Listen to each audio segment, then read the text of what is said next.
And so for me, it was just like, it was tough because he was one of my biggest supporters, and probably my closest brother. I'm so grateful for rugby. You know, rugby found me and embraced me and loved me, and it changed my life. Carlin, it's a pleasure to have you here and be joined by you. We are at sunny California at the Olympic Training Center in Chula Vista.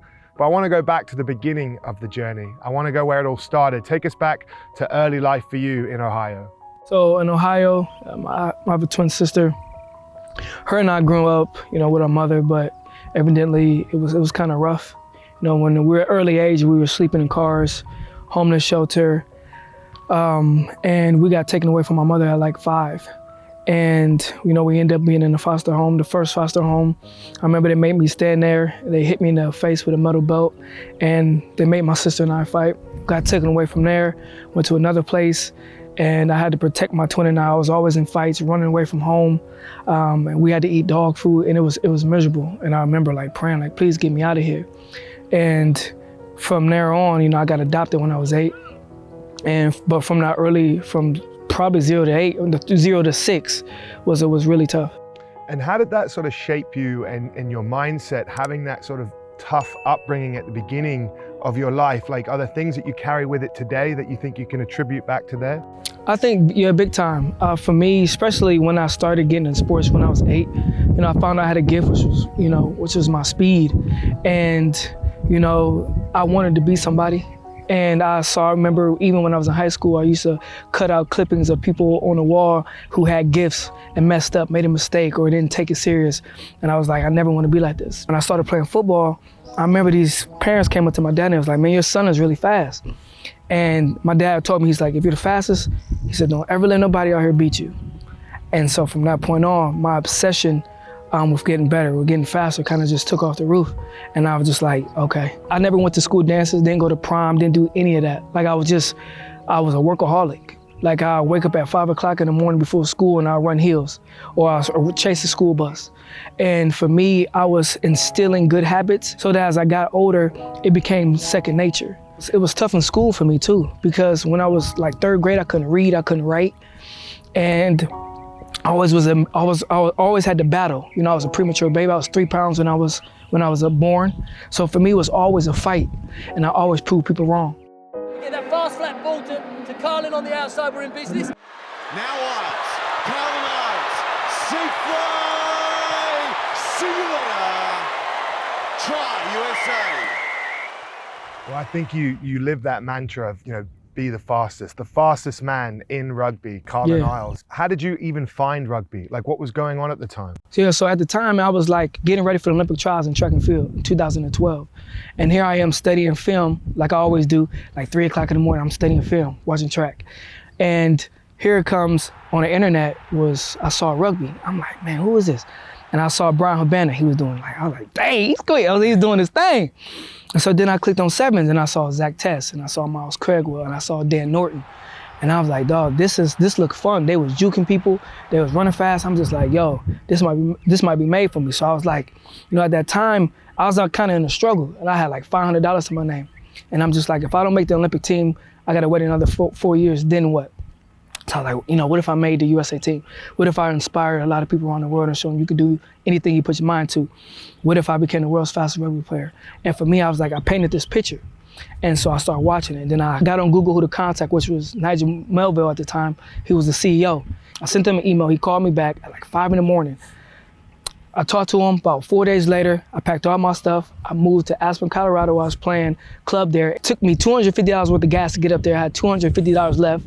I was sleeping on couches, eating peanut butter and jelly and ravioli. And I'm like, dog, I gotta make it.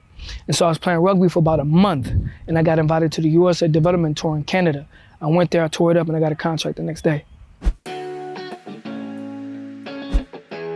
You achieved that first dream, you said, of being an Olympian. Rio 2016, you made the Olympic team. With the US as well, you've been the top try scorer for 2 years in the World Series as well. Like, what do those accomplishments mean to you on this journey so far? For me, to be honest, I'm all about the process. You know, I'm never about the outcome. If I can live with the process, regardless of the outcome, I'm always satisfied. The hard work, preparing myself so that I can be the best I can be at that moment where it matters the most. When it's time to perform, I want to be at my best, or let people know, like, okay, you know, he on it. Yeah. You know. And then as we look at your journey in sevens, you know, the US, when you first started, you know, Rio, you were hopefuls, but it was still an outside chance. In this next 4-year cycle, you guys have really sort of stepped up in the rankings and are turning into contenders. You know, how hard was it to deal with the postponement of the Olympics and all of that when you knew that you guys were sort of starting to find your stride? And that was tough because we found our stride. We was hitting all cylinders, then the COVID happened and postponement. So then you're just like, man, you got to go back to a drawing board. There's a lot of uncertainty. It sucked because it's just like, man, we was ready. We was like, okay, because you prepare 4 years for this and for that moment. You had everything already planned, and then for it to get postponed, it's just like boom. But then you gotta look at perspective. You know what I'm saying? That you can't hone in and get dwelled in on the emotion of it, and not get the message of it. And so, okay, we got another year. Okay, we'll get better. People heal up. Okay, so let's take advantage of these times and what we do have. And then when you speak of adversity, you have faced a lot of adversity in your life, but this year after the Olympics and the postponement, you faced some huge adversity with a tragic loss in the autumn. Yeah, my brother died. He got killed in November, and I didn't see that coming. And so for me, it was just like, it was tough because he was one of my biggest supporters, and probably my closest brother. And for me, that hurt our family in general. And so I had to be there for my mom and, try to, step up and be, what he was to a lot of people back home because I'm not home a lot. And so for me, man, that hit hard, but then I looked at it from a different perspective. And I know that we can't live here forever. And, so for me, it was just like, I'm a play, and I always play hard, but I'm like, I got somebody to carry on my shoulders now and do this for. And so I want to make him proud, of course. But that was another adversity I had to deal with. But I knew that I dealt with a lot, and this is just one more thing I can deal with. And did your teammates come to your aid a lot during those times? Oh yeah, they did, man. They was there. They voiced their opinions, not opinions, but they're carrying their support. And if I needed to talk, they was there.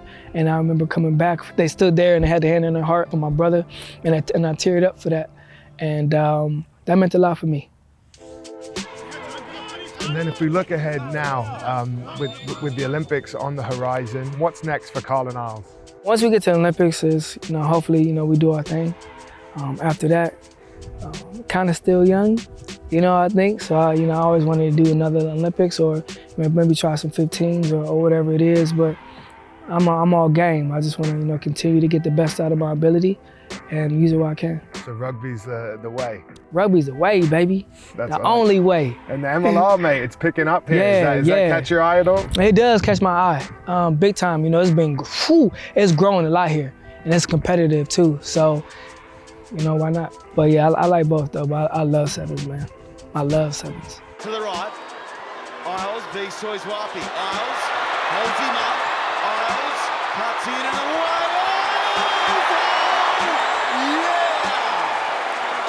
He's a walking, talking, freewheeling highlights reel, Carlin Isles. You've been through a lot in your life, and you take every challenge on head on. I think that's the person you are. The fighter is very evident in you.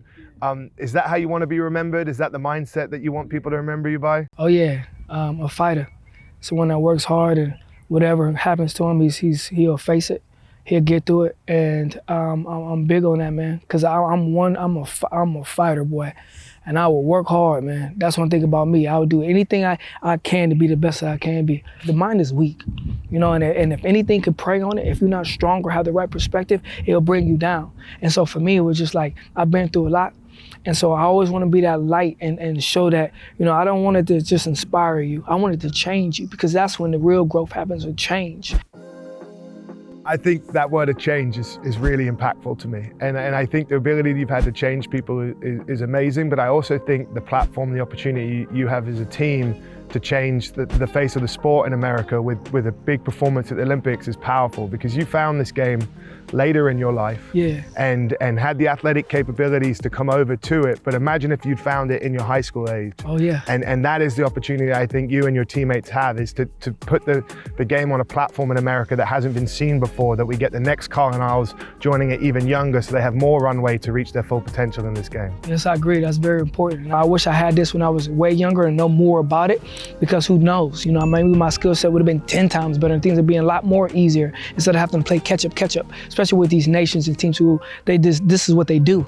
You know what I mean? And especially for a lot of Americans, it's not always, you know, football or basketball or baseball. You know, you can still accomplish even the Olympics or a dream in another sport like rugby. I'm so grateful for rugby. You know, rugby found me and embraced me and loved me, and it changed my life to doing stuff that I never thought I'd be able to do, especially even traveling the world, meeting so many different ethnicities and things like that. It's been a blessing. So I'm so thankful for rugby. Oh, mate, that gratefulness it oozes through you, and it's really apparent. And mate, thanks again for coming on, and we really appreciate it. No, thank you, man. You the best, man. I appreciate you, baby. You too, bro.